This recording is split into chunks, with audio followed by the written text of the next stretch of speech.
যদি ধর্ম আর রাজনীতি আলাদা হবে তাহলে ইউসুফ আলাইহিস সালাম প্রেসিডেন্ট হলেন কেন? সূরা ইউসুফ আছে না কোরআন শরীফে?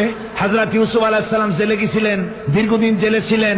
জেল থেকে বেরিয়ে এসে মিশরের অর্থ এবং খাদ্য দুটি মন্ত্রণালয়ের দায়িত্বশীল মন্ত্রী হয়েছিলেন, আছে কোরআন শরীফে। গোটা মিশরের প্রেসিডেন্ট হয়েছিলেন, আছে কোরআনে। সুলাইমান আলাইহিস সালাম গোটা পৃথিবীর প্রেসিডেন্ট ছিলেন, আছে কোরআনে। মুহাম্মদ সাল্লাল্লাহু আলাইহি ওয়াসাল্লাম প্রেসিডেন্ট ছিলেন, আছে কোরআনে। সর্বত্র পয়গম্বরেরা রাজনীতি করেছেন। এই দুশ্চরিত্র লোকগুলি ভারতের গোলামেরা, তাদের কথা হলো আলেম ওলামারা রাজনীতি করবে না, ধর্মীয় মাহফিলে রাজনীতি হবে না, বাংলাদেশ তোমার বাপের সম্পত্তি, এমন ভাবে কথা বলে বাংলাদেশে ধর্ম নিয়ে রাজনীতি করতে দেওয়া হবে না।